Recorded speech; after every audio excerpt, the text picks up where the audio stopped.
a flower is not beautiful to please the human eye. A flower is beautiful because it's the end result of a process and a function. The same applies to my sculpture. My sculptures are an output of a certain process. Unless the person viewing it goes deeper into that layer, maybe the whole story is not communicated.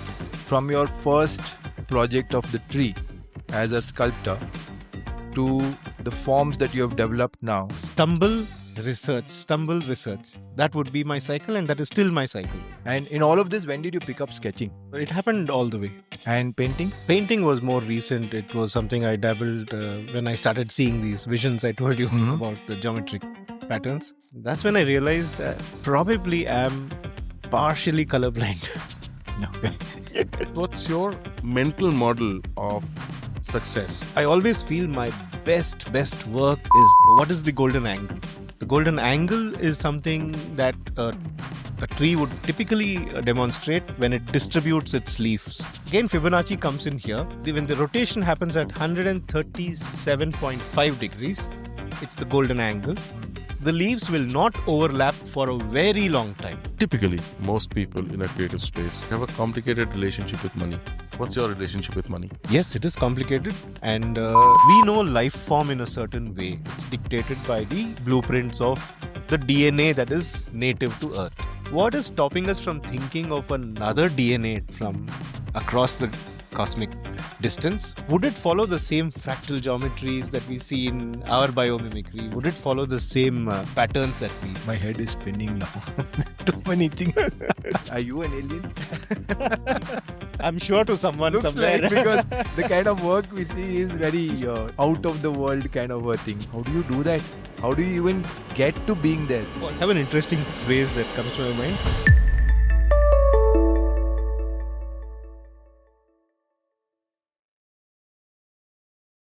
Creative Spark Plug is a black book of creative journeys. In this podcast, we speak to creative individuals and record their stories. It gives insight into creative lives, serves as inspiration for the young, and provides nourishment for the ones who are facing challenges. Today, we are speaking with a sculptor. This is the first sculptor with our show, Kalyan Rathore. There is an S in between, but I will inquire into what this S stands for. Kalyan Rathore has a very interesting journey, and we are curious about how he does what he does.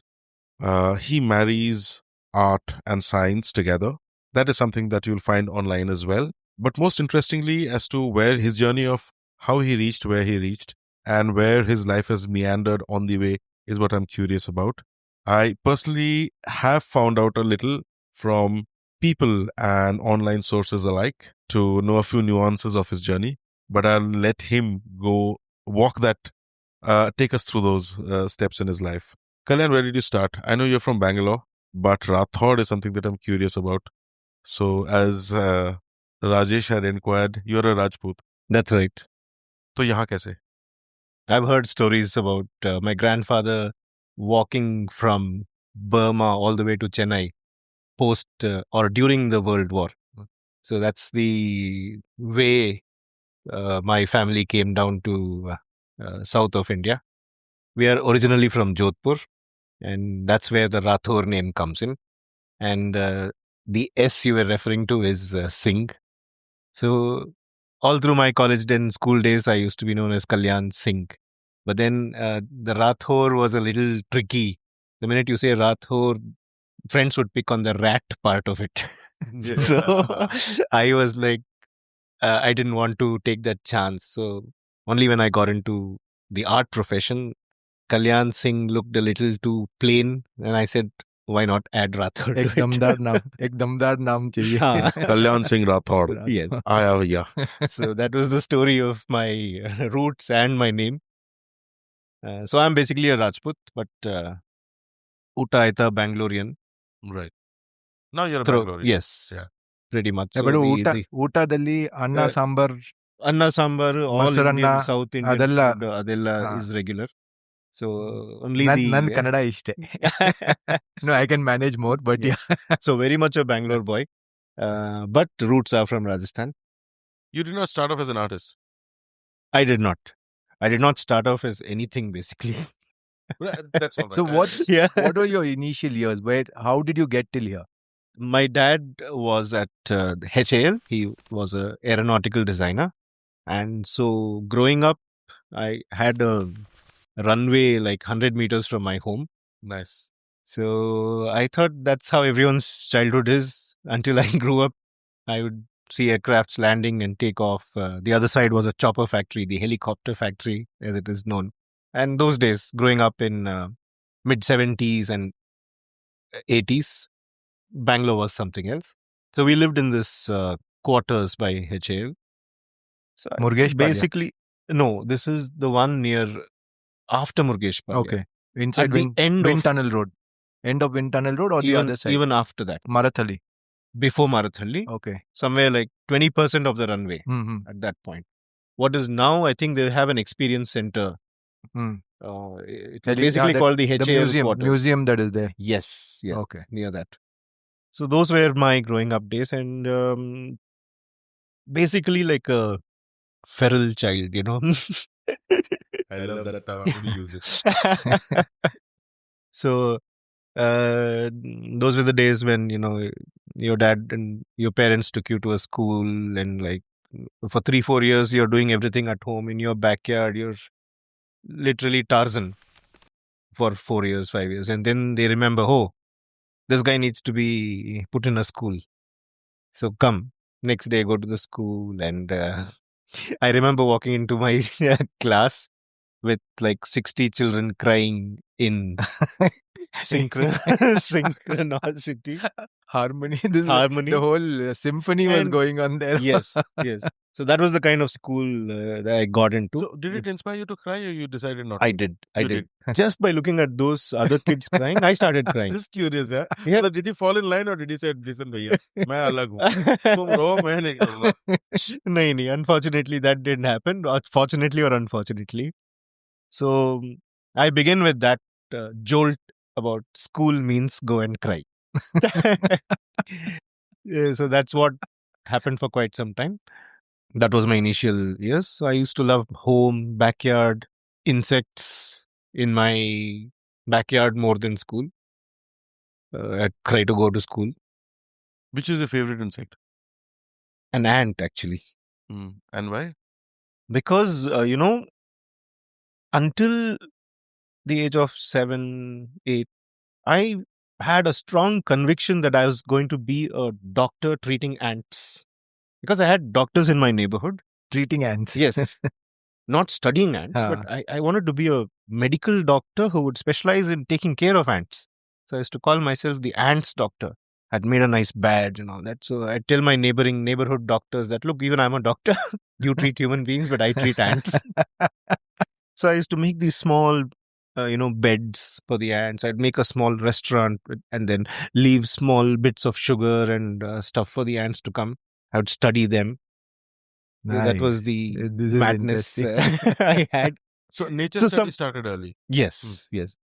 So somehow it then I progressed and got graduated to other animals, dragonfly, and that's somewhere first when I saw the fascinating form in a dragonfly wing, and that's a long story.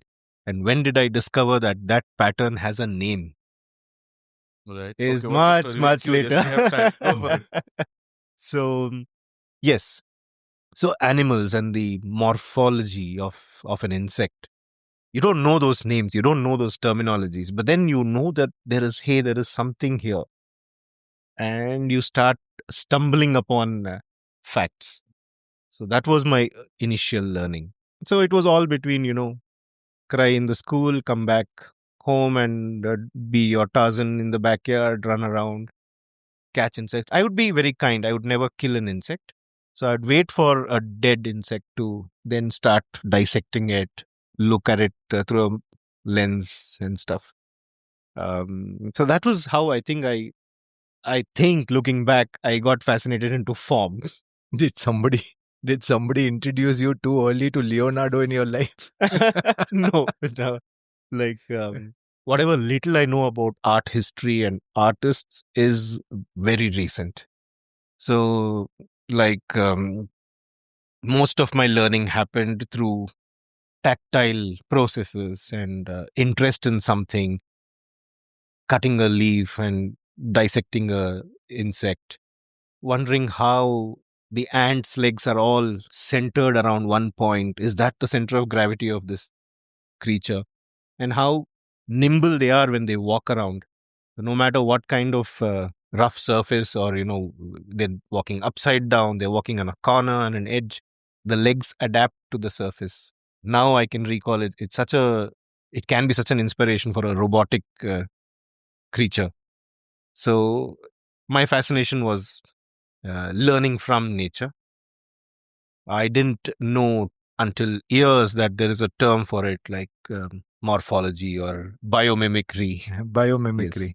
And I have, always seen that, okay, you see a wasp build a nest. Yeah. Yeah. It has a pattern. And when you break it or when you slice it, you see this interesting shapes. And then if you press your fingers together and take a ink stamp of that, something happens. So there's something happening in nature. And as though even non-living things are animating something, best exemplified by soap bubbles. You shake a bottle of empty shampoo bottle, I mean, with very little shampoo, a little bit of water. The space fills up with these bubbles, Yeah. The foam. the foam. Yeah. Yeah. Yeah. And it defines, or it gives an artifact of a boundary on the transparent bottle skin. So these were my observations. I never knew this could lead to a profession. I never knew that this could be of any interest in science.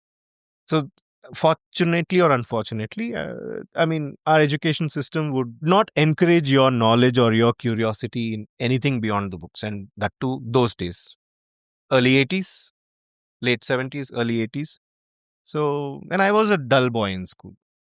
Although, on the other hand, I was like sitting in class and thinking of my other activities. You're learning history, you're learning how to spell a word, you're learning about whatever, science.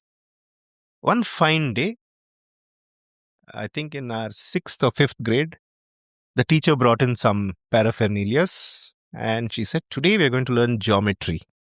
Nice. That's when we were introduced back then, Yes. around But sixth standard for. Yes. I was somewhat into geometry because my dad was a designer. I had brothers who were aspiring to go to engineering. So I had drawing boards at home. But hey, this is a fascinating subject and I never knew the school is going to teach me this. So that day was a turning point in my life. So she pulls out this huge compass and she draws a line. This is a line. It happens that this line connects these 2 points. There's a circle. And suddenly something woke up in me. And I started showing interest in what is being taught in school. And somehow it came to me very naturally. And I started being the best in class when it came to geometry. So that was my initial explorations of form. And it's nice, as a child, it's sometimes nice not to know the word and then to understand it. I would say till now, not knowing that what you're thinking or the concept in your mind has a handle makes the journey more creative. You are now thinking in different ways and you're discovering what has been discovered by others, but you are discovering and getting the joy of discovering it by yourself. You're talking about not identifying it as a recognizable process or a tag or a name, because that itself is a format and contains it. Yes. And while you bump into it through your own journey, not only is the understanding better probably, but also the discovery of it without a tag is a better learning. Also when you get a name to it, then it's like you've come to a journey, end of the journey. It's never the same till you reach there. Like Sir said about biomimicry. A lot of us, till we don't know biomimicry word, we are constantly seeing things. But the moment the word terminology comes into our head, it's like, okay, this is the end of it, and now the mind stops thinking beyond that. So these are general mind perceptions. So please, let's continue with. Yeah, so that was my the Venn diagram between school and home. And then I started getting some interest in mathematics, Right. in physics. And then the minute the teachers recognize that you are showing some interest, they shower a little more love and affection on you, and things just change. So that I had that turning point around 6th or 7th grade. And after that, I've been a fairly good student, but extremely good with physics and geometry, especially. So then I started enjoying school. Hmm. So that was my initial years. If you're good with these two subjects, you're good with everything else. So I think these two are the most Why do you important. say that? Except Well, these are the organic most- chemistry. Yeah, but organic chemistry also has all of these similar patterns, Yeah, but I not loved in. Yeah, yes, Yeah. yes. I loved organic chemistry. I never You did? got That's inorganic. because but- you're a Bengali.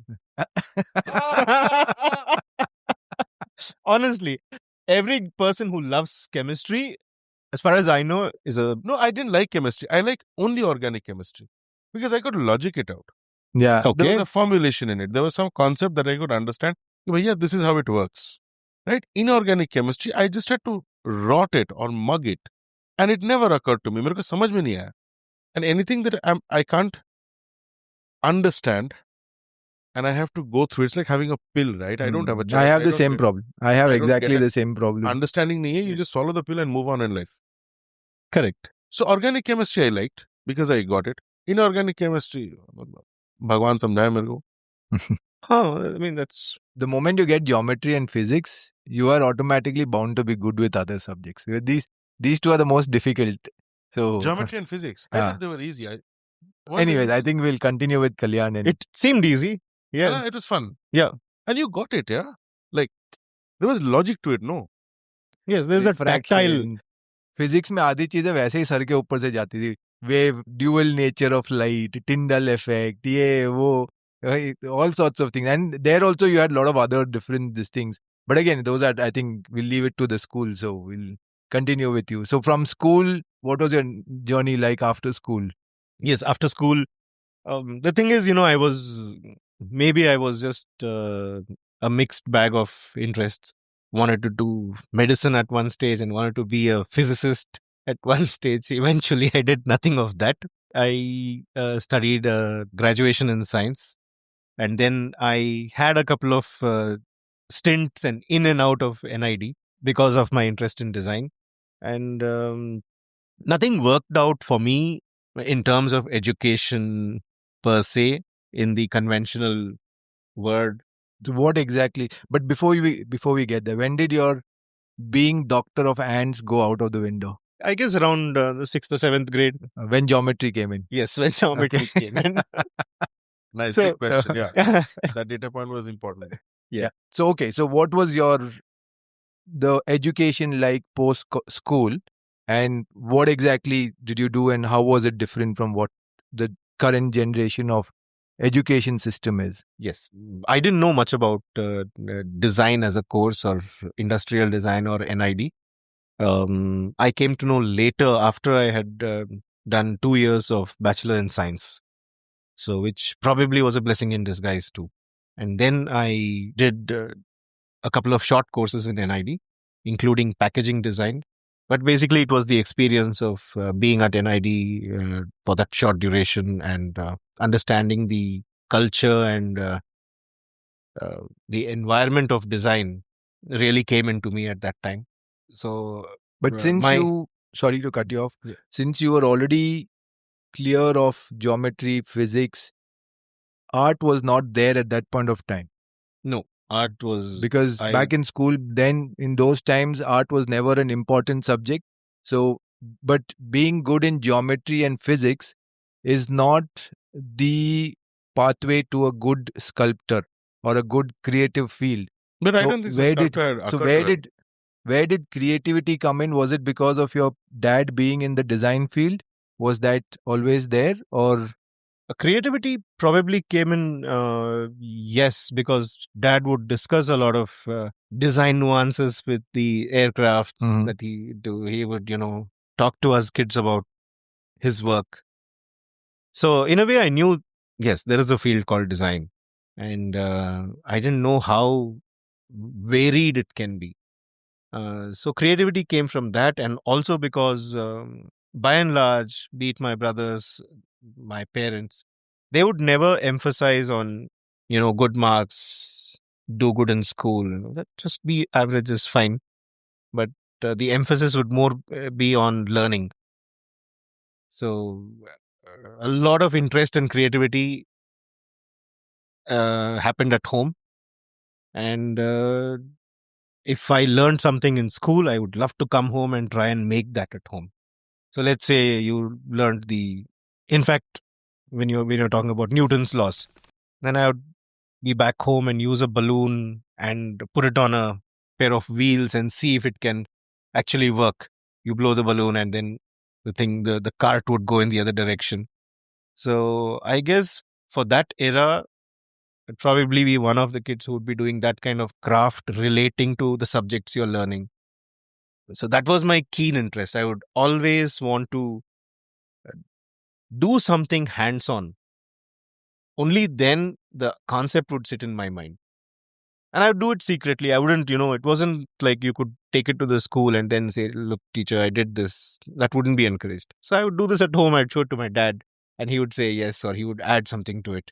This was my creative process growing up. And where did the need for design education come in? So, did you decide around 12th that you wanted to get into a design field, or did something else happen?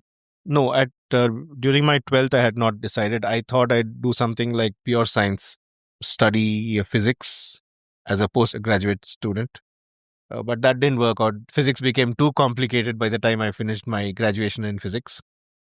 So that's when somehow the background in design that I had and the experience as a kid I had um, came to the fore. I started sketching more. I started creating shapes and designs. So, what exactly got you out? What got out your inner urge of designing, drawing? What exactly happened? Because from pure sciences I to have a dot to connect. Yeah. So he's a 70s kid, Hmm. right? So 80s would have been his school where he was Dr. Ants, right? After Dr. Ants, at some point of time, mathematics and mid physics. 80s is where geometry happened. Physics, geometry, that combination. So he's in mid school, he's around teens, right? And he's finishing school as well.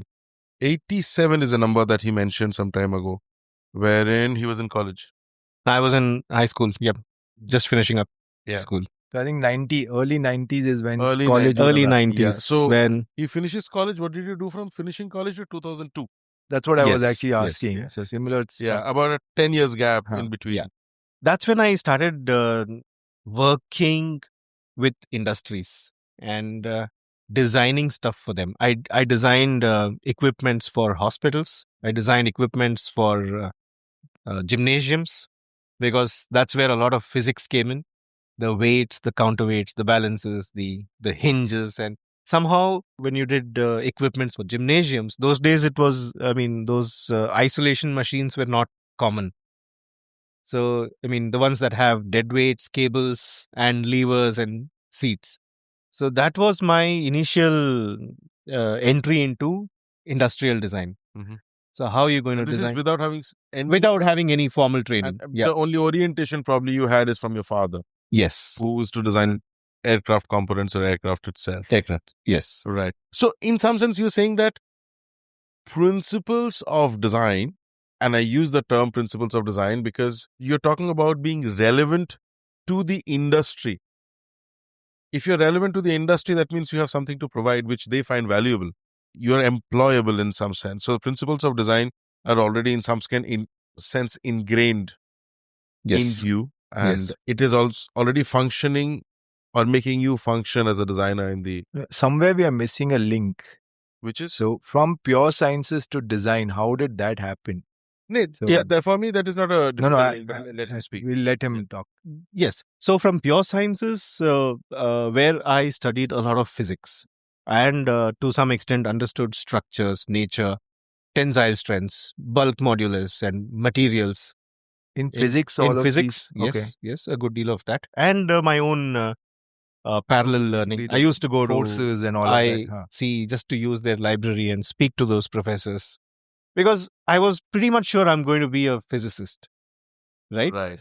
So every time I changed direction, somehow I carried the history of what I had wanted to do before that. So then when I these weren't the days of too many opportunities, so I put up myself as someone who can design whatever you want for production.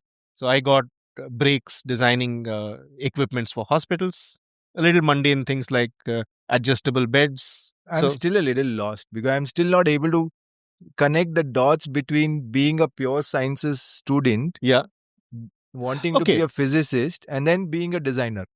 okay, So No, no, maybe here. I think in some sense he's answered that question not with his life, but you have answered that question. Are you labeling each one of them as different professions, not it overlapping? is, see, because when you go to college doing BSc physics and ending up being a sculptor, something is a miss in No, no, between. we haven't reached the So, sculptor's yeah, place so yet. but you're Okay, still But the point, designing. correct. But his design principles comes from his father.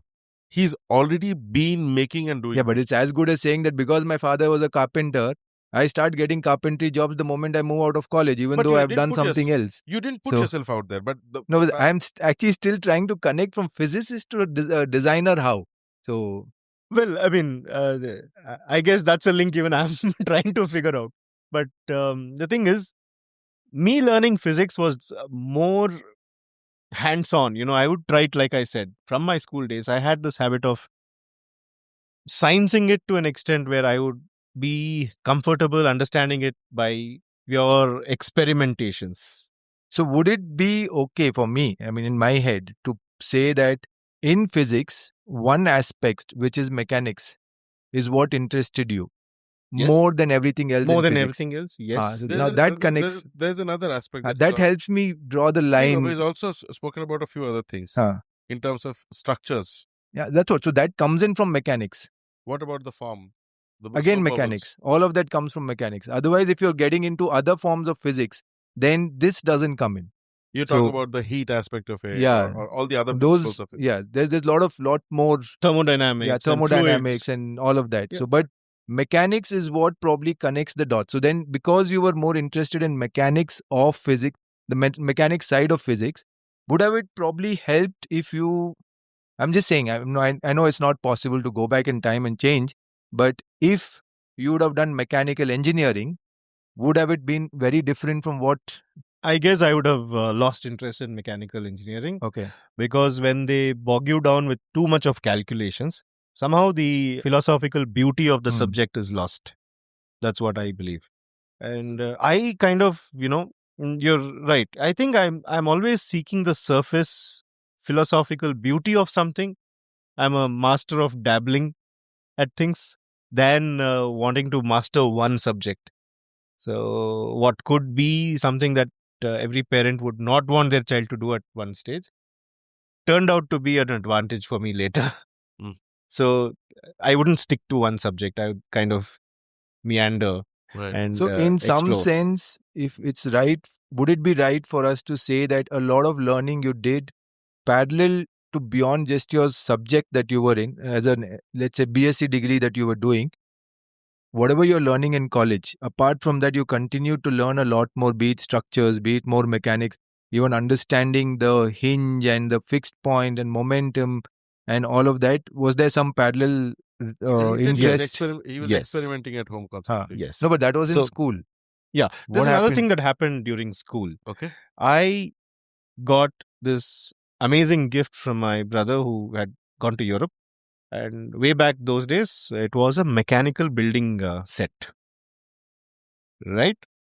So that was another key instrument in my understanding of design. So as a 8-year-old or something, I had this beautiful set that, like I said, you don't know the terminologies, you don't know the names, but then you start building stuff. The learning there is so different and pure. So you've got, now I can say there were gear wheels, there were camshafts and whatever, pulleys and jacks and everything. But then when you're working on it, you don't really know the names behind that. and then you start building these things, assembling these things, and get the pure joy of being the inventor of that. Although you're just probably reinventing stuff. See, the reason why I'm asking so much is there are multiple things. One is like sorry to cut you off, but like in Sandeep Mukherjee's case, he was very clear. At one point of time, industrial design, NID happened to him and he got into whatever he did after that. Here, it's still a little unclear. At He's least figuring it out. Yeah. Yeah. And plus, the other thing is, from my personal side, is like I have 3 tiny little daughters. So thinking of how because I don't want them to go through that standard educational process, have a limitation of how they can think and all of that, but have something like the kind of upbringing that you have had, or the learning that you have had over the ages, over the years growing up, is something that I would want them to also explore. But Mhm. to give them that freedom today, which you had back in the 60s, 70s, and 80s, I'm not sure how to do that, but that's more personal for me that I was trying to understand. I But would yeah, say the system is more sympathetic to what you're seeing now than what it was then. I would assume that but as still well. quite limiting. Okay. It is still quite limiting because again, the school structure, I don't know if in today's education system, if somebody is more inclined towards creativity, they end up nurturing that a little more than the others.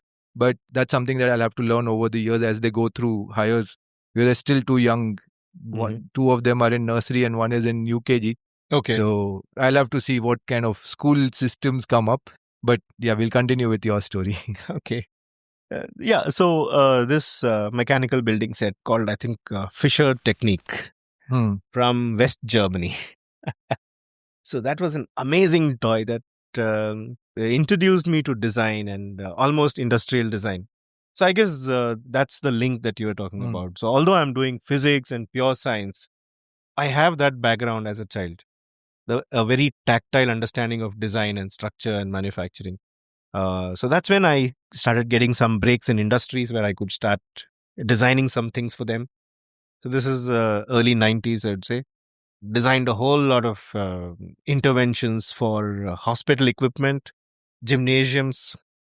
So that was my early venture into design and manufacturing.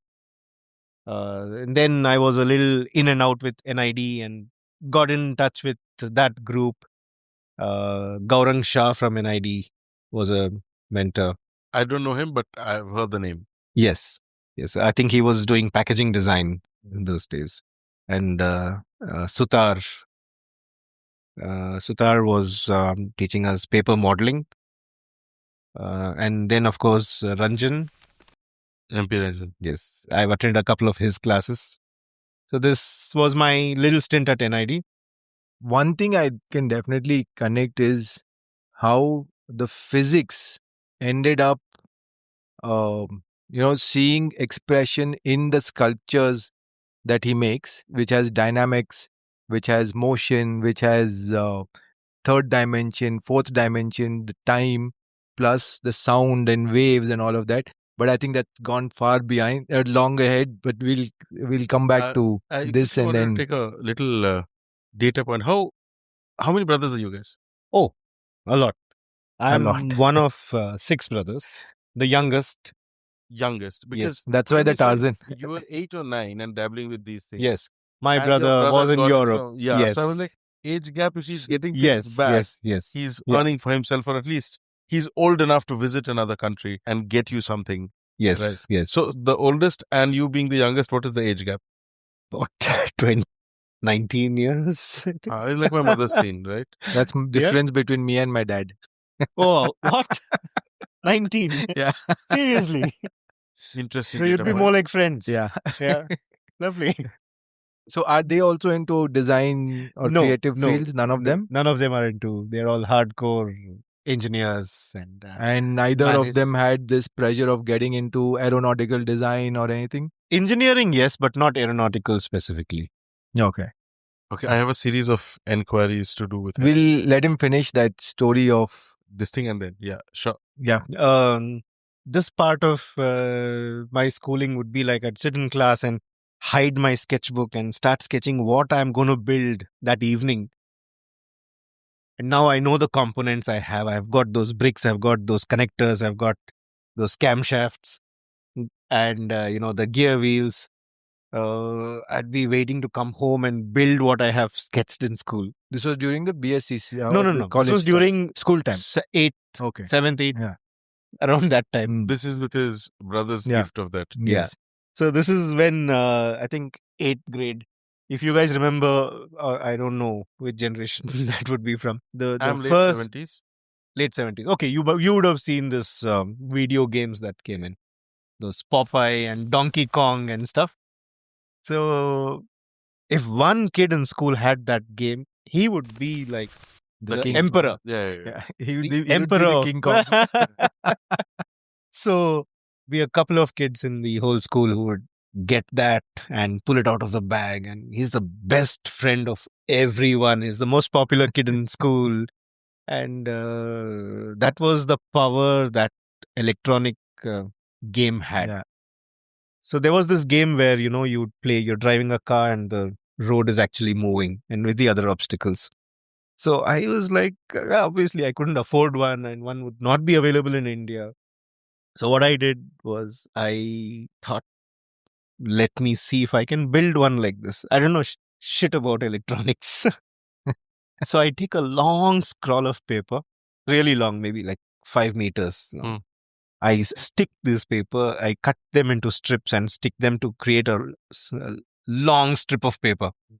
And then I take sticks, make a roll. Oh. I make a box with a cutout, and I patiently draw the road with cars coming from the opposite direction and trees, obstacles, and turnings. Of course, you can't do too much turn, so you'd go like drift left or drift right. I made this cardboard box. I created a elastic band driven drive, a steering wheel attached to a cardboard piece of a car. So you're seeing this cardboard piece of a car, and then the road is moving because it's loaded with this rubber band. I made that at home, and I took it to school. Then all the other boys would have been out of the window, and you would have been the king of kings. So then, so I got back my status as the emperor there. And interestingly, then the teacher got wind of it, and she said, show me. And then she was very happy that I had created this. So that was another interesting episode where, I kind of try and find a solution through design. Very interesting. And how old were you then? I was in 7th grade. At that age, making something like that, imagining from and it the... was not the days of itsy bitsy and stuff where you could go. Literally, you'd use cooked rice to stick paper. It was kites also with the same. Kites also. Yeah. And bamboo strips. Yes. But didn't you have hobby center in Bangalore? We had, but then you had to travel. Balsa Wood.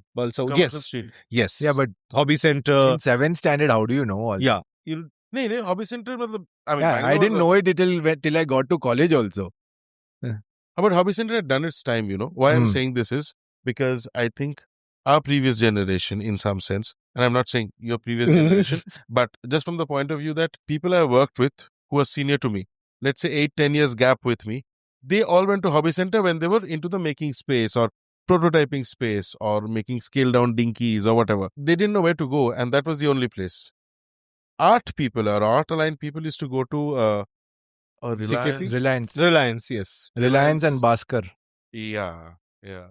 Well, I wasn't really formally Yeah. exposed to those. But it's interesting shops. to I know came that to know about hobby center later, though. It's very interesting to know that interest of wanting to make, and if that can be like inculcated in 20% or even 5% of today's kids to go and make things down with their hands, I think it would make a lot of difference. Exactly. So, because everything is so on the screen, virtual, but this is like an interesting take, making that paper, and it's like those flip books drawn, every scene drawn on the thing. Yes. So, yes, let's continue with the thing. So time was never a concern. I mean, you had all the time in the world to do such. I actually want to inquire into a certain part of this thing because, see, while these stories are exciting and we must put it on record, because I think it validates a lot of situations wherein a kid essentially is not the usual, or his or her interest is not the usual. Plus, I think parents as of now are also looking to see what can I nourish my child with, so that, like your question, right? So that he or she gets something that will give them a fulfilling life. That is your premise. Yeah, in some ways, but also what is happening in today's time is you know parents are making them do so much. आज ये class है, कल वो class है, परसों उसका class है, dance class है, इसका क्लास है, उसका क्लास है. In that, I think it's the whole interest also goes. Oh, that's a separate topic altogether. I mean, what I hear, like even when I was growing up, I had time to get bored. Today's kids, their times are slotted. You do this, you do this, you do this, you do this, 24 hours is gone. Like, I at one point of time, I was thrown out of the house. You go and figure it out. Yeah. Because Ma doesn't want to deal with me and she has to finish cooking in those 1 hour or 2 hours that she had electricity because the power might go off 6 o'clock in the evening. So I was thrown out of the house. Yeah. And same here. it's not that I had... And if you don't get out of the house, you'll be kicked out also. Yeah, one. Second thing is that what were my toys? I mean, I'll call my neighbor who's a friend of mine, so on and so forth. When there is nobody, then go and dig worms, yeah. Yeah. But that was game, right? You invented your own ways of keeping yourself busy and getting curious about things. And I think Gilli Danda and Pittu are all inventions of that time only. Kuch Yes. nahi hai, patthar maro, patthar ko गिर मारो. the two things that gets me curious is the fact that a family of 6 kids, right? You are the youngest one. Yes. And Right. 3 sisters. And 3 sisters, Yep. 9. So 9. So your parents ran short of one person to make a full team. Exactly. Two, not one. Two. Well, they could always join and Yeah. form a team. Yeah. Yep. Interesting. Yeah. My that parents were look also... on your face. that 2 second के बाद hit किया. So another interesting thing is I was never hit by my parents. They never belted me. That's because one is they're older and probably more wise. And they would, I would hear stories of how they would punish the older kids when they were younger. Right. So Those do not apply to you. those do not apply to me.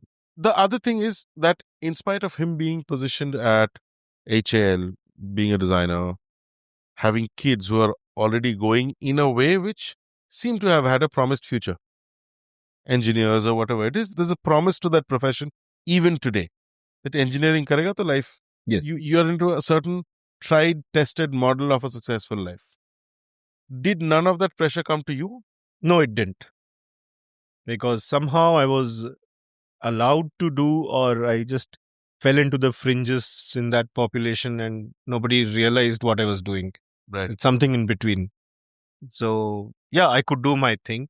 I could focus on wanting to be a scientist, wanting to be a hands doctor, Right.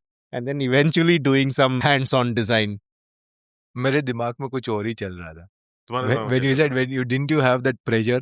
I was like thinking, was it having 9 kids back then? Was it a Rajasthan Haryana thing or was it something else? Because नहीं, I It think- was just My- lack of internet and Yeah. cable TV. Yeah. and then when you said, didn't the pressure pass down to you? I was like wondering, is he talking about having kids or what? No, but those days, yeah, I mean, that is one reason. I think the other reason was also the fact that the values were very different. You know, I have heard people say that, I mean, why do you think we come, I mean, elderly people saying that, why do you think we come into this world? We are here so that we can leave our DNA behind in some sense. If he or she is being able to say this in so many words, he's talking about a value that was relevant at that point of time. Right? The other dimension that I'm aware of or I've heard of is the fact that they also thought, again, I'm putting this as a value of those times, that larger number of kids essentially meant that you would probably get taken care of, and when you are unable to take care of yourself, there's a larger security system, A net, yeah. right? I have also heard a very elderly person saying that we had a lot of kids because, of course, in those days people had kids, so there was normalization of having loads of kids, but also the fact that we didn't know who will survive. Yeah. They were aware Yeah. that we might lose a few because the idea of life was probably fragile or not very promising. Today we don't have those thoughts. Our thoughts are barbad na ho jaye bacha. Correct. So Absolutely. I just feel that from those days to now, there's a shift of values that has constantly happened.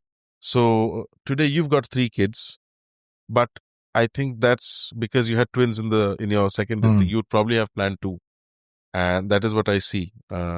It's a planned activity, unlike the lack of internet or TV. कुछ करने को नहीं है. Types whatever. Going back to his. No doom scrolling. That was equivalent of doom scroll. Yes. Nice, interesting. That Okay, equation. so let's get back yeah. to Yeah. So part that I want to inquire into, and I think it's a fascinating story. He was a kid who wasn't contained, right? So he was allowed to do things. And in that process, he probably had early 90s to about 2000, wherein I am looking at it, and I may be wrong, looking at it as you're figuring your space out or figuring your life out, space in your life. Why I say figuring it out is this is the decade or 10 years approximately in some sense, wherein you journeyed from being relevant to design in or industrial design or development or product development in that's how you were working, to coming and saying that, hey, art as an intersectional space of science that I come from is what I will occupy. Yeah, you're right. So this 10 years is your journey there. And I'm curious about what all happened and what all influenced you, what all did you drop, what all did you pick, and come to this space and say that, hey, this is what I'm going to do. same thing I also want to do. Yeah. So it was mostly about, taking up design contracts. Like I said, the hospital equipments and the gym equipments. It would entail that you come up with a complete design idea, and then you start even designing the smaller bushes and the brackets within it, and then go around manufacturing it, go to the industrial areas, talk to these industries, understand the ground realities of can this be made, then make a paper model or a cardboard model of your understanding of what you're going to say, sketch it out, communicate. And then I started realizing that most industries, at least those days, would be so comfortable creating what is, the done thing. You make 10,000 brackets like these, you make 500 bushes like these, they know. But the minute they have to do something different, some of them would show interest and some of them would be like, hey, we can't change the assembly line from what we are doing. So I started connect with industries who would be interested in doing something new. And then I would go to them and coax them to do my designs. Right. So that was my entry into hands-on industries.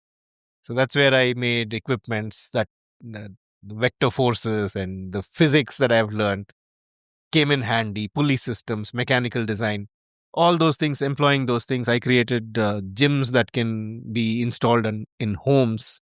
Gymnasiums would start, they would only see in these Western brochures, you have those machines which are like traction machines or muzzle isolators as they're called. So I kind of introduced that to my little society at that time. And so that's how a lot of design learning happened there. And then from there, I also did a bit of furniture design, more because, get into the opportunities, basically want to make money. Design was there. Yes, I was interested in design, but if I can make money out of that, stabilize my career, just as good. So that's how design was piggybacking my need to make a lot of money, probably set up my own industry and create furniture. But then things don't always work that way. In the initial years of 2000, with the tech boom and call centers coming up in Bangalore, I did pretty well at that time, though. I started manufacturing workstations, breakaway area furniture, fun furniture, colorful psychedelic stuff that they wanted. I did Which a lot. year was this? 2001, 2002. Right. So and who are you making these for? I have done it for GE, for Infosys, Nice. Wipro. So you had your in-house fabrication team. Yes, and you set up a unit. I set up a small unit, but I would be more focused on dividing your design into components and get it from vendors. You do the QC and then you assemble in your place. More nice. Yeah, it's a model, That's right? Yeah. that's a nice. Yeah. That's how I started. I mean, Mm, put it So, together. yeah. yes. And then I did that for a while. This was in 2002, 3, 4, around that time. But I started getting bored. My designs would sell, but if I have to deliver, I have to police the workers. I have to run after the vendors. And I was like, it was a one man show. I couldn't do much of that. Here's when I started, something came back to me. I would, in my REM sleep, you know, I started seeing stuff. I started seeing shapes, images, geometry, literally entering into portals of different worlds.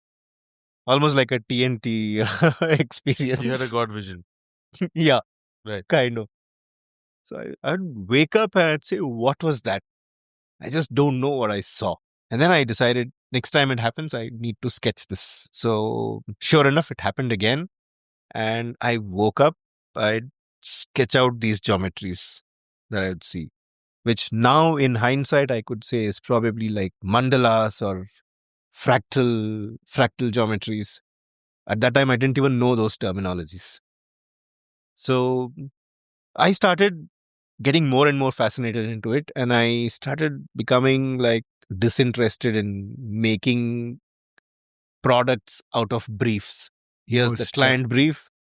more This is structured more products like structured the stuff. And I said, workstations and sofas yes, and chairs and probably this was like a fallback on my childhood days when I would be just fascinated with stuff.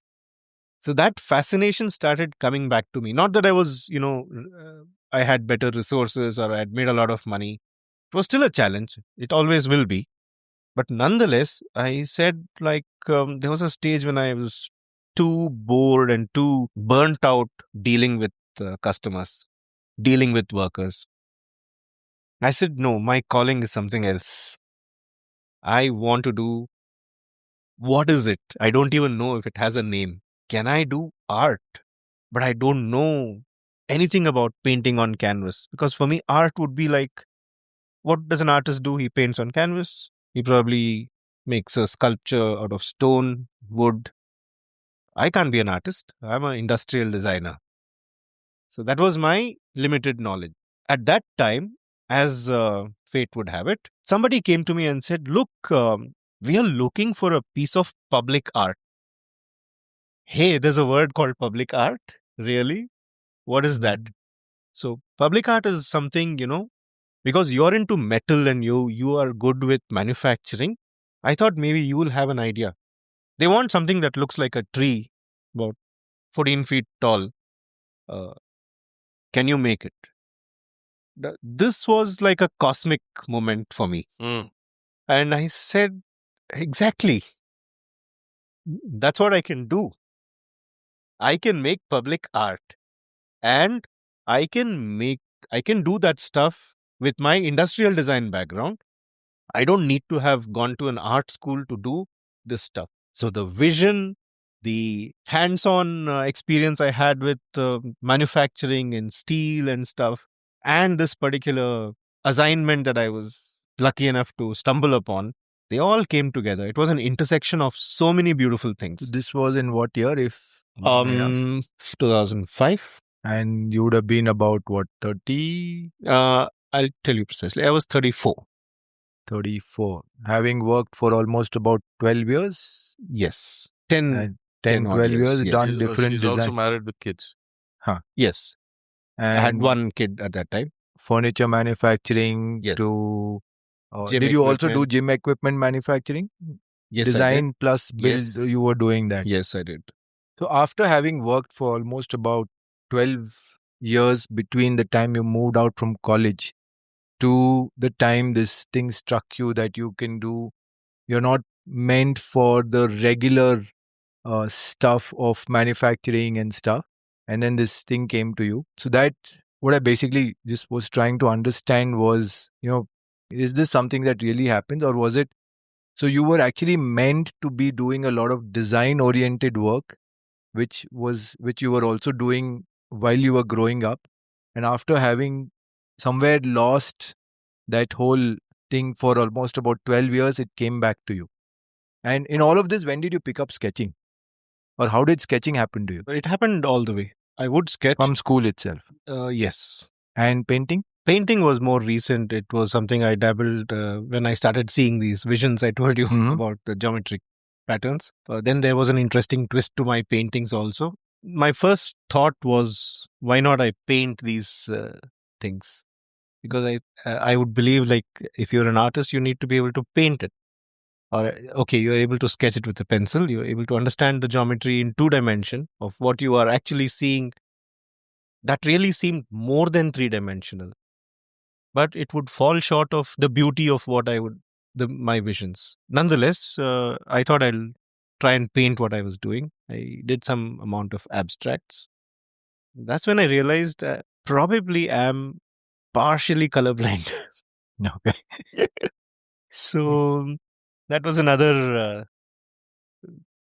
stone in my journey. But did you, in the growing years, along with sketching, do painting as well? Because it can't be that one fine day you just wake up and start painting and things Very happen. less. I mean, I'd say if I did paint, I would have even forgotten what.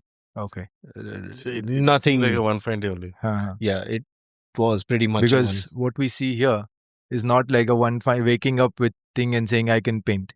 Because putting forms like we see in that painting is not something that can happen. So did you also, while sketching, were you also doing portraits and stuff like that, or were you only doing machine drawings? I was only doing machine drawings.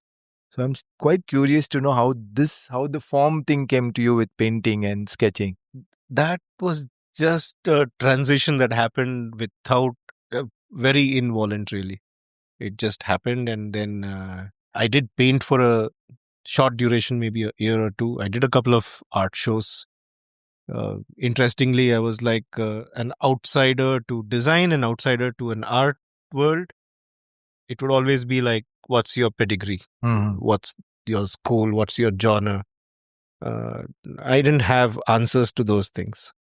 So, as an artist or as a painter, I did a couple of shows. And interestingly, in one show, I was co-artist with maybe around 10 or 12 other big names. So I was very nervous about that particular show. The curator literally made me do all the groundworks, move those easels here and set up the chairs, because I was like the underdog in that show. At 34, 35? Or a little later? Little later, yeah. Okay. So she was a very senior curator. I wouldn't take names. But when the art... and I was like jittery. I said, I don't know when she's going to pull out my works and say, please get lost. These are national level artists and international artists. You have no space here.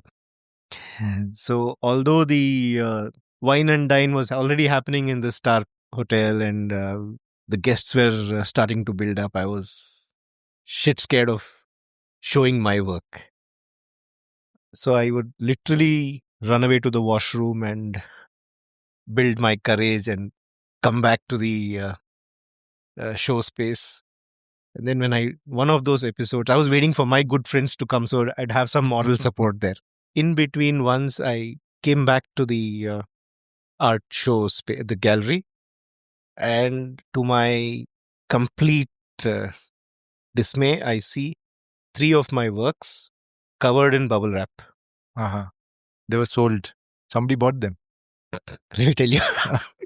So I said, shit, this had to happen. I don't know why I took this leap. And someone has said, why are you putting up unknown artists here? And please remove those works. So she didn't want, that's what I thought. She didn't want to, leave those empty spaces. So she's covered my work. I walk in and I'm like, all right, whatever. It's a learning process. But then the gallery assistant runs up to me and she says, congrats. I said, what happened? All your 3 works are sold and sold over. Meaning there are people waiting to buy further. Nice. So that was like moment of joy and some kind of validation that yes, I can paint and somebody would want to pay money for that. And then even the curator, the senior curator, was like, "All right, it's a learning experience even for me. Every day is a learning. I didn't know people will like your art." So, despite big names in the same show, the first works to be sold were mine. That gave me a kind of boost, a shot in the arm to say, "All right, I can do this. I can do something in the art field." So that was my foray into arts initially. Uh, and then I also had some very good art um consultants tell me that by looking at my sketches and my paper models, like, you're not a painter. Hmm. I don't know why you want to be in the painting space. You're meant to be a sculptor. I said, all right, I know that that is my thing, but then it calls for a lot of resource. You have to, how do you become a sculptor? How do you start sculpting? What's the material you need? And I said, all right. Meanwhile, that tree project was something that I designed and I created for, I think it was Rohan Builders those days. So it's still It was there till there was some road expansion. okay. So looking back, that was a very, very premature work from what the process I've gone through. So that's when I started dabbling with clay or So currently painting doesn't happen. it kind of had a natural death after. Not even for personal interest. It seems to be coming back now. But then for that period, Mhm. I decided that I would rather go to my three-dimensional forms and start connecting the dots from my childhood, the fascination of form and structure and stuff. And So I've not seen too much of your paintings, but your fractal geometry, physics concepts, do they come out in the painting as well, or they didn't, okay? not at that time. I was yet to discover, I was yet to connect those dots in a way. So that's when I realized that sculpting with clay or chiseling out a piece of wood or stone is a discipline in itself. It's something that you have to learn. It's a muscle memory thing. So because I couldn't do those things, I started thinking geometric. I started thinking that a form, after all, is the skin. And the skin is nothing but zero thickness material. So why not paper? And so what happens to paper when you fold it and when you create stuff? Of course, you have the fundamental cube. What's the surface development of a cube? What are the other fundamental forms? The Platonic solids, the polyhedrons, the Archimedean solids.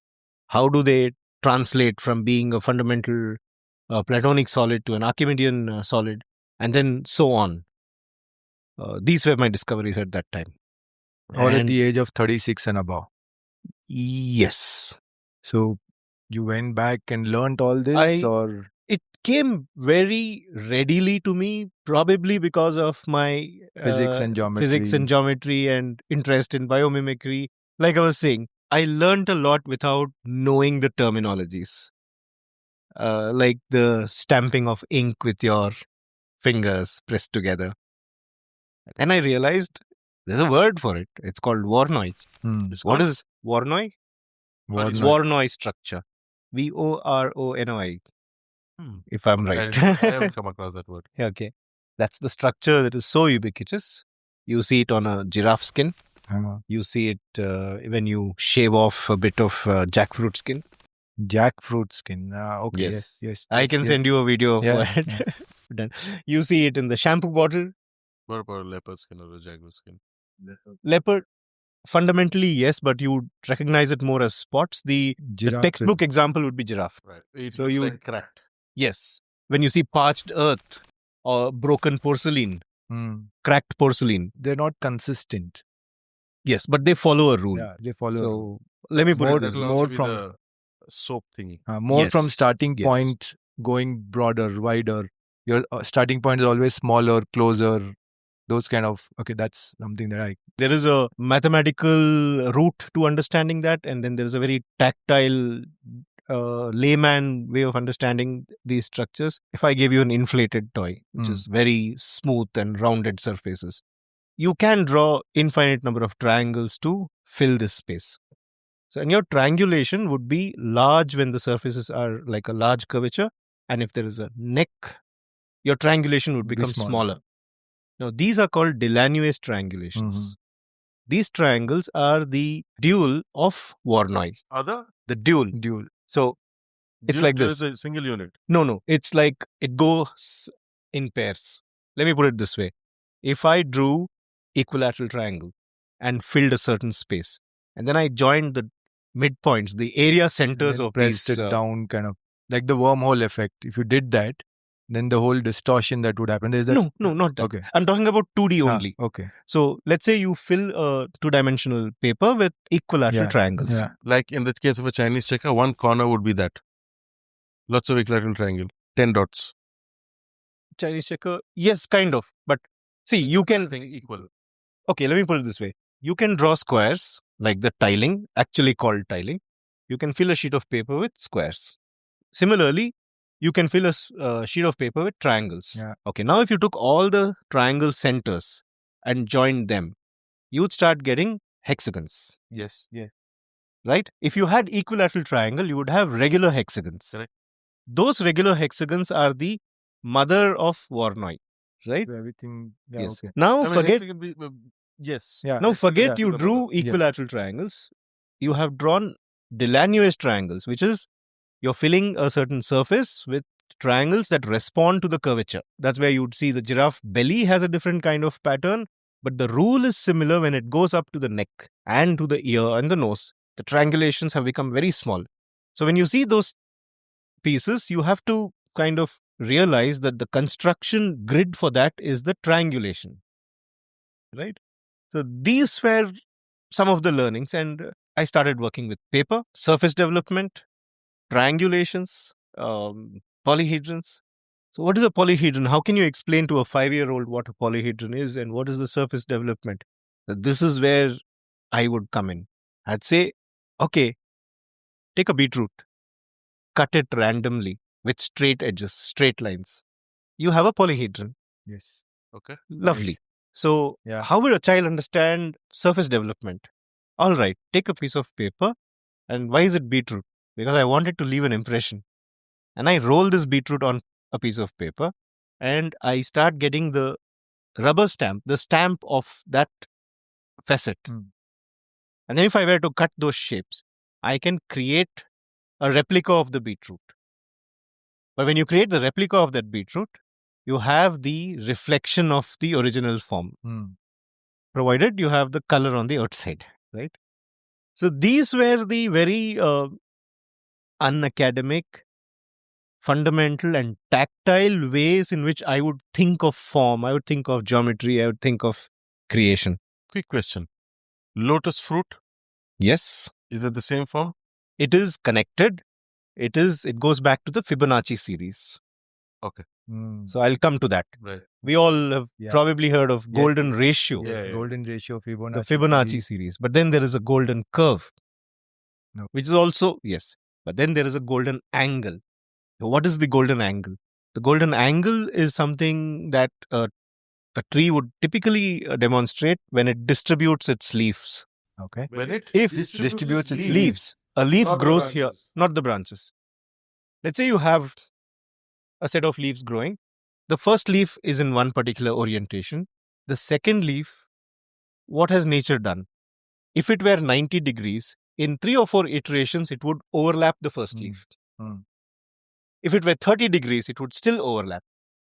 Beautifully, again, Fibonacci comes in here. When the rotation happens at 137.5 degrees, it's the golden angle.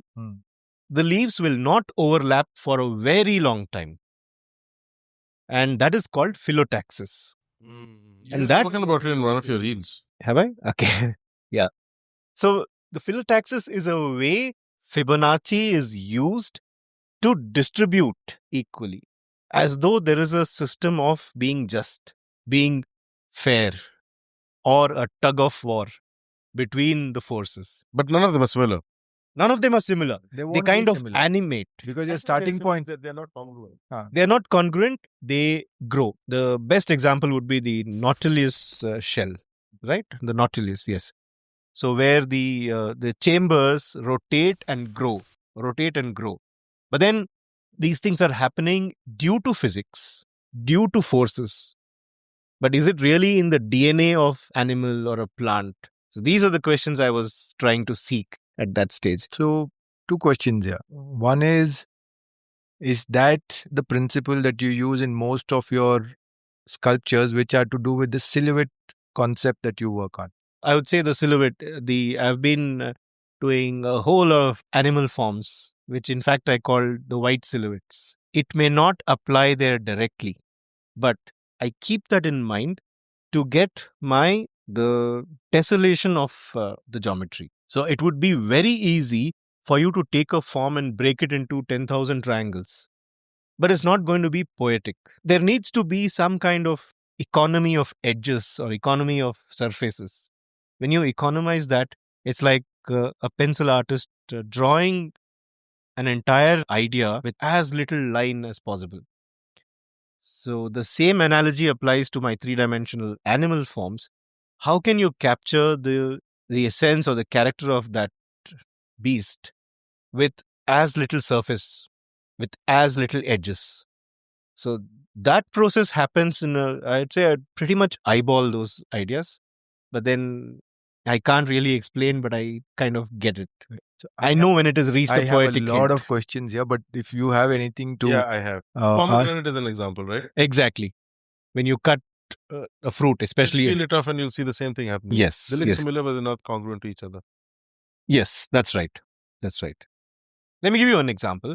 If you were in a desert and there was one watering hole, no matter where you are in that area, you would have to walk in a straight line to that. But then, if another watering hole was made, then you have two options. So one is closer than the other. Hmm. Another, Hmm. three options. No matter where you live in that space, you will have to identify the nearest watering hole. And if I were to pepper the whole desert with watering holes, what is the boundary? How would you draw a boundary to understand which is the nearest watering hole? That is the Warnai. Okay. And that is so ubiquitous in nature, and that is so ubiquitous in chemistry, atomic structure, the galaxy, or wherever. That seems to be a kind of universal thumbprint. Add to that the ideas of fractal geometry, and then it just becomes fascinatingly, it expands. So, my process of creating a sculpture is an understanding of all this and subconsciously employing and using these ideas. Now, that is the process of art where am I doing it? I feel after I've created a piece of work, I feel like I didn't create this, it just came to me. But then that's the space I would like to live in, where I would say maybe it's coming to me from a cosmic connection. so now we've understood the whole concept of how all of this happens. But from your first project of the tree as a sculptor to the forms that you have developed now, you've been able to, you did the research and all of that. Did you learn on the go, or how did this happen? Because what I'm not able to connect is, let's say, me, in if I put my own example, at the age of 40, 42, I have worked for that long doing something day after day in a certain field, and then one fine day wake up and become an artist, a sculptor, and then learn all of this that you talk. Because the first couple of, the first 20, 30 minutes of our discussions have been very normal in terms of normal language. Now suddenly there are these technical words that are coming in, which is like a transformation in your life itself. So if something like that is supposed to happen to me, what's the journey that it takes? I'm just trying to understand that, because it's not possible for me as an individual, as a normal human being, to see the sudden transition. That, okay, one fine day I wake up and I become like this. You don't have 9 siblings. So no, but I'm just trying to figure out, when you, that's a normal life that you're leading, and then you get into a different, something comes to you, you get that, and then there's so much learning that happens. So is this that you're deliberately going and learning all these things, or how is that happening? I'm not able to put my head to that. Yes, that's interesting because you're right. When I did my first tree, for example, I wouldn't have probably known the terminologies also that I'm seeing now. So there was a vacuum, and I went and learnt those words. I did read a lot, and then I started figuring out, if I learnt about biomimicry, then I would start studying and researching that. If I learned the word Voronoi, or then research and get the Delaunay triangulation, and how mathematicians have spoken about this, and whether it was used by structural engineers, whether it was used by artists, these would be my research. And then I can credit myself for one thing where, and then I would want to say, okay, as a layman, how can I wrap my intellect around this? And that's where I would come up with the beetroot or the balloon or these things. So that was my learning. Stumble, research. That would be my cycle, and that is still my cycle of learning. What gave me kind of validation here was this learning that I had when I started sharing this with students of architecture or even teachers. They would say, hey, why don't you do a workshop? We'd love to hear your journey, how you discovered these things. And I was kind of surprised that in the regular curriculum, most students have not heard of something as fundamental as the Platonic solids. Yes. Or tessellations and stellations. They wouldn't have heard it 10 years after that also. Or fractals. At the most, they would know Fibonacci series. Oh, yes, I know that. The golden ratio. Yes, I know that. So then I saw there was a huge gap to be bridged. And that's where I came in, and especially during the lockdown, I started teaching, or rather sharing my experience with students of architecture, design, or anyone who would be in the creative spheres. And I was pleasantly surprised that this was a new learning for many of them. That took on as a vertical in itself. Then now I visit as a guest lecturer for schools and colleges. Why schools is even, if at all I had seen these connections when I was in 6th and 7th grade, it would have been fascinating for me to then start connecting the philosophy of mathematics. Mathematics does not have to be a scary subject where you can only get one correct answer, which is necessary, although. Mathematics is something that you have to first understand the beauty behind it, the philosophy behind mathematics. The distance between 2 points is a straight line. But what if I gave you a sphere? And if an ant had to walk from one point to another, how would it negotiate that? Now, okay, not a sphere, something that is more like a hyperbolic curve. Then what? More than thinking in an abstract way, isn't it so beautiful to think of this in a very tactile way? And that's when I coined the word tactile quotient. Exactly as your EQ, IQ, there seems to be this learning process, or the quotient of understanding things in a tactile way. And why not celebrate that? Why not understand that? So this word is very recent. But then it kind of throws light on my whole childhood and my learning. I did all that without knowing.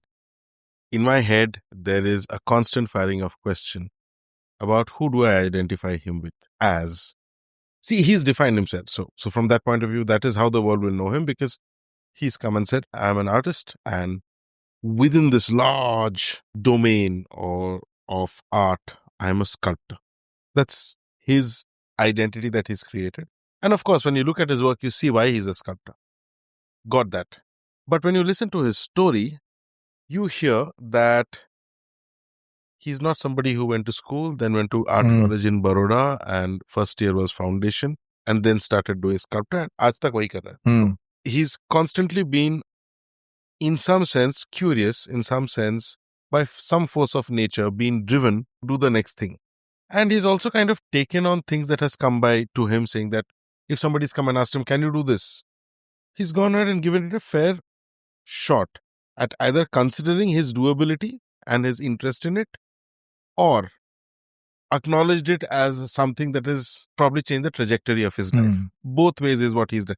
So, which is essentially being very objective about whatever came by and knocked his door. But if you ask me, has he played the role of an engineer? Whether he is an engineer is not important to me. But the point is that at some point of time, there was inputs which we identify as engineering inputs that have gone into him, be it from his father, or be it him doing BSc, or in the process of doing things in life. So he's been an engineer, active, applied engineer. He constantly applies that. He's also constantly thinking in terms of how to make it. Engineering, manufacturing, that space. He's been a designer wherein he's designed from the simple classic definition of design is a problem-solving methodology. He's constantly picked up problems and tried to solve it and come up with it. The road problem was a classic, innocent, cute story of, it's a design brief, right? कि मैं digitally वो देख रहा हूँ, मेरे को वो करना है. So what did he do? He went and made it in physical form. He designed that equipment, right? So that's a problem-solving technique. He's played that role and continues to do so. I also see him in the art space, because in the art space, he's creating art, which is independent expressions of beauty that, if I go back to another artist that we've interviewed, her definition, an artist is somebody who helps the world visualize what they're unable to imagine. I'm paraphrasing in some sense. Does he do that? He does that. Right? So he can be called an artist, an engineer, a designer, a manufacturer, all of these. Industrialist. Plus, he is looking at mathematics and the physics and mathematics married as a subject as to how it is applied, and trying to incorporate that in art and actually finding out the XYZ calculation behind it. How does it actually work? Right? So he's quite the applied mathematician as well. So to me, he occupies this space and identifies himself as a sculptor. Art and science is both in equal measure in the way he operates. This is at some level confusing, but at the other level also very exciting to me, that he's fluid in all of these spaces. And like he rightfully kind of indicated some time ago, that his past and his upbringing allows him to do this, right? He doesn't use his education in the way that it is supposed to, but it is useful to him in the way that he operates life. In all of this that you're doing and finding your way out, what are the other influences that you've had apart from work? This is all work-centric, But is it music that allows you to do this? Is it relationships? Are you a biker? How do you steam out, or do you not need to steam out? Do you read books? Do you watch movies? Are you spiritual? Considering you acknowledge something that you saw as visions in your REM moment. Spiritual by definition, maybe not, but a need to connect without the connotations of spirituality or religion. The desire to connect with something larger without giving it a name, or without wanting to science out the idea behind what God is. Yes, that need is there. And so if most people call that being spiritual, yes, I am spiritual in that sense. Other than that, the other things I used to do a lot of paragliding. So way back. You never try to make yours? I'm sorry? No. This is the next thing that he figured it out. Yeah. He went and bat wings. somewhere. He's not Wright brothers, but he's figured out how to fly in his own way. So I've done a skydive in Mysore, actually. Nobody has, it was a one-off event that I got a opportunity to do. And I think I've seen a UFO. Was it one of your visions, or you were clear No, as day? it was clear as day. Very much here in Jakur. I don't know if this has to be a topic at all, but then... Why not? Yeah. We should. I would we have should. somebody who's seen an UFO. Yeah, and we it would. was a speck in the sky, basically. Uh-huh. So there was this, I think, Thomas Architect. He was into flying and those things. So we were training in Jakur for our skydiving thing. So you had a lot of ground training to do. This was early in the morning, and one of these small planes, I think it was a microlight, it was flying at about 4,000 or 2,000 feet. And I was watching that plane go right above my head. Then when it passed exactly above, I thought something fell from that plane, because I saw a speck in the sky, a white speck. And I wouldn't have, it was so small that if not for the trajectory of that plane, I would not have seen that speck in the sky. So I was fixated on that speck, and I presumed it's something falling from that aircraft. And I'm watching and watching, and it didn't move. It stood there. It just stood there for easily 30-40 seconds. And I knew if it was a plane flying at a much higher altitude, I would still see its movement. I I crossed my fingers and I kept it in a frame because you can't make out movement unless you've got a crosshair. It didn't move a bit. And then after about 30 or 40 seconds, it just dissolved. So I would like to believe, of course, it's a UFO. But I would like to believe that is something mysterious. His story gets more and more mysterious and interesting. But again, due to From there, the UFO comes in. Did the alien idea seem to you then? See, as a child, I was fascinated by the fact that, okay, there are these little green men and, all those stories. But right now, it's taken a different dimension. I mean, of course, we are not alone. That we know. But have we been visited? That's the question. Is it propaganda? Is it some deep state playing games with our, what do you call that? There's a word, psyop. That's what they call it. I'm Yeah. coming to a work of yours, Yeah. wherein you yourself seem to have been inspired by. UFO. Yeah. I mean, alien. Yeah. Alien, by that I mean, in spirit, what I mean by alien there is we know life form in a certain way. It's dictated by the blueprints of the DNA that is native to Earth. What is stopping us from thinking of another DNA type, which is an island in itself from across the cosmic distance? What would that DNA do? So that very thought, would it follow the same fractal geometries that we see in our biomimicry? Would it follow the same patterns that we see? So that is a fascination for me. And that's why in my sculptural form, if I speak about alien DNA or alien, I mean an isolated parallel world in that sense. my head is spinning now. Too many things. I had a guess last year. It was at the same. In fact, the whole concept of an alien plant itself that you had on one of the reels itself was so interesting that we've been always fed with this image of an alien that looks like those, Yeah. And it's a standard image. Yes. Ask anybody to draw an alien, it will come up like that, because that's what we see is what we produce. And then when he said, "Have you ever thought of an alien plant?" and that triggers another thought frame itself, and that's interesting. In fact, now since we are discussing about aliens, I am on a lighter note. I'm just still thinking, are you an alien? I'm sure to someone Looks somewhere. like, because the kind of work we see is very, very out of the world kind of a thing. Because, like, even to create forms like the squirrel that we see there, and any normal man, a normal human being would end up seeing it in those, the curvilinear with the form that it has and the smooth lines and stuff. And then suddenly you've truncated everything.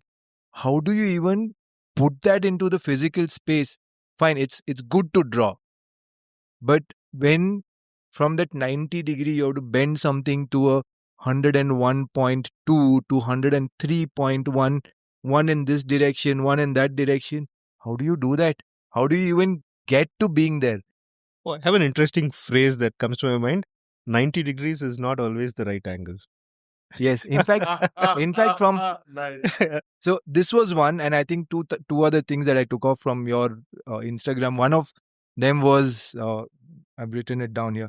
Complexity is never the purpose of nature, but invariably your forms and your work is complex.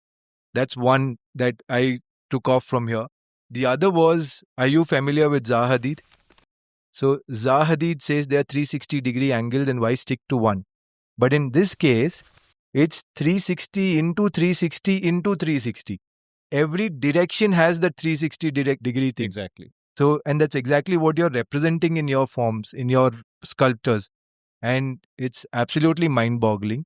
The original model is in Ayodhya Dham railway station. I was extremely surprised that the bureaucrats would love something that is abstract. The idea of the service of the squirrel and the story, the legendary squirrel of Ramayana. That was the take I had. And I didn't have much hopes that, a contemporary piece would go into such a traditional environment. But I was pleasantly surprised about them liking this idea. So now it's a 20 feet tall sculpture sitting in Ayodhya Dham. How did you move it from its 2.5 tons? Yes, it went without the tail. I mean, two parts. Then the tail was welded at site. Okay, but It still went on in a truck. in a trailer. Yeah. Wow. And you had a crane there to dislodge it and all of that. And 20 feet high plus, let's consider I think 16 plus 4, 20. The 4 is the pedestal. pedestal. And they were assembled on site? They were assembled. The only two parts. The tail was only the tail. And 4 to 5 feet for the trailer height. That's possible. That large. I think up to 15 feet. Large logistics. We didn't pack it. That's not packed. It's cotton steel, Yeah. so the more you expose it, the better. So it. So the squirrel was matures. never the same when it left from here and reached there.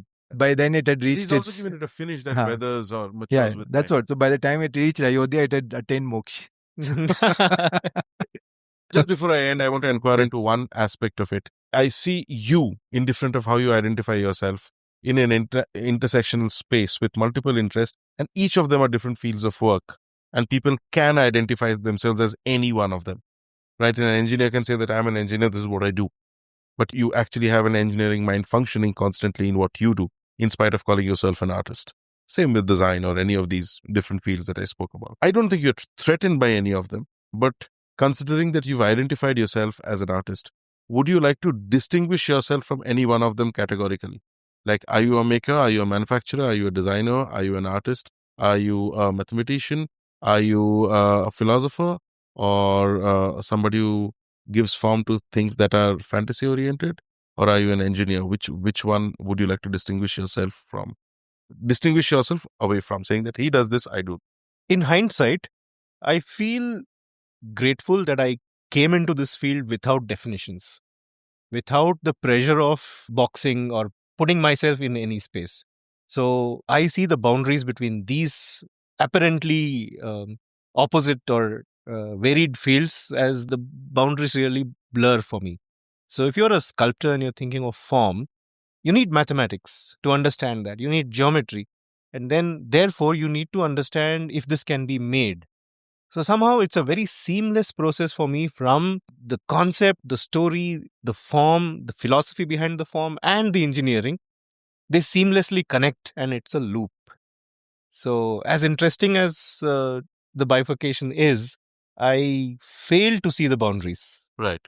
There are two other quick inquiries that I have to make. Your life has been constantly evolving, and I see it still there. So I'm kind of excited to meet you 5 years down the line and say, now what is this man doing? Right? That's one aspect of it. Having said that, what's your mental model of success? Do you have one? Do you not have one? Yeah, interesting.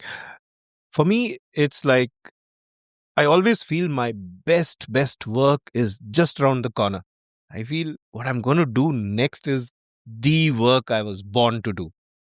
So that's probably a way I hack myself or hack my own mind to think of, or that's something that is really what I believe in. And then even midway through the process, I'd start thinking that I could have done this differently. And maybe I can employ those ideas or ideations in my next work. When I look at my work that's even a month old, I can point out improvements or changes or something that can be done in a more interesting way. So that's what keeps me ticking and evolving every day. Right. This is the last bit of the question. Typically, most people in a creative space, by and large, not always, but by and large, have a complicated relationship with money. What's your relationship with money? Yes, it is complicated. And I feel my biggest need for money is to pump it into the next big idea. And money is a byproduct of what I love to do. And that's the space I would love to be in. Money has to be a byproduct of what you really love to do. And the lesser you have to worry about the money and the better your work is going to be. You've done the installation at the airport T2, between T1 and T2, the red Yep. flower kind of a thing that pops out from the green wall, from a layman's imagination, that I can say. But do you think your art form gets the required recognition and the respect that it should be? Because till I saw that and you together, I didn't know that it's done by you. And multiple times I passed from there. I have seen it. I have noticed it. At somewhere in the back of my head, I've said, yes, it's a nice thing. But I don't think I would have given it due respect as much I would be giving it now. So what's your take on this art form as a, do you think it gets its recognition as much as what it should be getting? That's a constant challenge. Yes, it's always nice to understand the genesis of what I do, for one to completely understand the story. But then instead of following the aesthetics, I try and follow the process. Like I typically say, a flower is not beautiful to please the human eye. A flower is beautiful because it's the end result of a process and a function. So the same applies to my sculpture. My sculptures are an output of a certain process and a certain genesis. Unless the person viewing it goes deeper into that layer, maybe the whole story is not communicated. To give you an example, uh, if I did, this is a practical, it's a real story that I would have done the best of a pop up art in a mall where, I'm talking about 3-dimensional and 4-dimensional ideas about geometry, how the whole structure standing on one pinpoint. Most folks would walk through it and take a picture next to the Christmas tree, which has all these balloons and decorations. Yes. So that doesn't disappoint me. I feel I just need to communicate this idea better. And that's one of the reasons why I believe children should understand the beauty of mathematics, the art in math and the math in art, as I say. So yes, that is a process. Because the reason why I ask is, as a artist who's doing acrylic paint or water paint or whatever, doing paintings and standing in the gallery, and the feeling that you get there because you're getting recognition when your artwork is appreciated, as against doing an art form like this which is available to a lot more people but yet treat it like another surrounding object. And that's where my animal forms come to the rescue. Because then on the one hand I do these geometric patterns and all those cosmic geometries that I do, but if I have to fascinate a 5-year-old, that's when the animal forms come in to play. So they would love to see something like that and say, all right, well, if not say, at least the sensation is you are creating the softness of an animal form, yet with edges. Yeah, it's very edgy. So thank you so much. This is the first time when we've recorded a lot of episodes where we have said lack of time and we have stopped, but we've never felt incomplete. This is the first time I'm personally feeling incomplete, that I'm stopping something for the sake of stopping because of lack of time, because there's so much more that is so connected with the next point that we keep discussing. And I don't know how quickly we can come back and record with you again, but I'm sure we will do that, because I'm leaving this as an incomplete conversation. There is so much more that has to come out, like, for example, the squirrel form. So you have the tradition side, you have the spiritual side, you have the form creation that is there. We also need to know from you about materials, textures, and your dynamic sculptures that you create, which have time, motion, sound, because there's so much more that needs to be discussed on those. And like I said, this is the first time out of all the episodes that we have stopped because of lack of time. I am feeling incomplete and going out. Thank you so much for doing this with us. I have thoroughly enjoyed this, and I am left zapped in my head. It's like there's so much happening. And like I said, the 360 into 360, that's exactly what is running in my head right now. Neurons everywhere. So, you have anything to add? When we found out about him, we were fascinated, and his conversation, of course, is more fascinating. So thank you so much for finding time for us and doing this along with us. Please give us a listen. Let us know what you think, and like, share, and subscribe. Thank you. Thank you so much for doing this with us. My pleasure. Thanks for your kindness. Thank you.